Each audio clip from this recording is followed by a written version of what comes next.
Christmas special હું plum cake જે traditional ફોરેનમાં બને છે જે એ હું બતાવીશ અને એકદમ ઇઝી ઘરમાં મળતા ઇન્ગ્રેડિયન્ટ્સથી બતાવીશ અને જેની પાસે ઓવન નથી એને પણ ખ્યાલ આવી જશે કે ગેસ ઉપર કઈ રીતે પ્લમ કેક બનાવવા સૌ પ્રથમ તો એક વાસણમાં બટર, બ્રાઉન શુગર, મધ અને મિલ્ક મેડને બરાબર એક રસ કરવું અને ત્યારબાદ બીજા વાસણમાં મેંદો, બેકિંગ પાવડર અને બેકિંગ સોડા અને મસાલાઓને ભેગા કરવા. હંમેશા ચાળીને જ પાવડર લેવો જેથી કરીને સોફ્ટ કેક બને.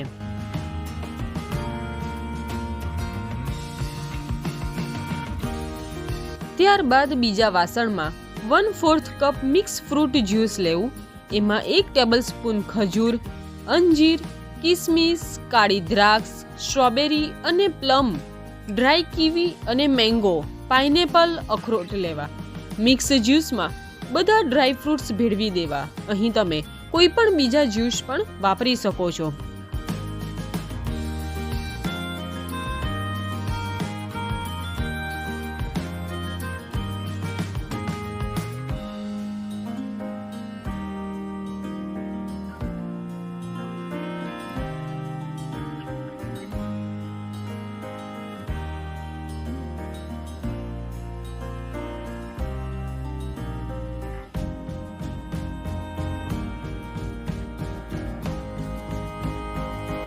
હવે બ્રાઉન શુગર અને મધમાં આ મિક્સ જ્યુસ અને ડ્રાય ફ્રૂટ્સને એક રસ કરી દેવું.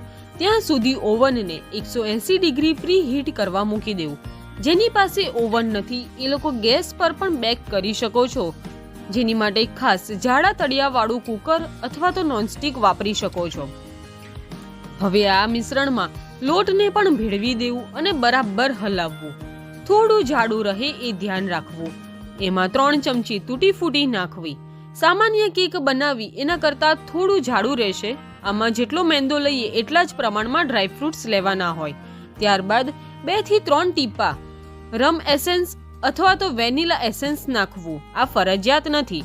અને ત્યારબાદ નારંગી અને લીંબુની છાલને છીણવું. આનાથી સુગંધ અને સ્વાદ બંને ખૂબ જ સરસ આવશે. બરાબર ભેળવી દીધા પછી તૈયાર થયેલા મિક્સચરને કોઈ પણ વાસણમાં બરાબર ભરી દેવું. આ કેકને 1 મહિના સુધી ફ્રીજમાં રાખી અને ખાઈ શકાય છે.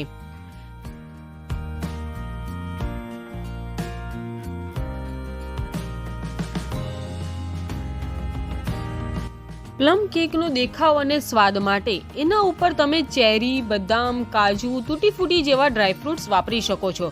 હવે કેક બેક થવા માટે તૈયાર છે.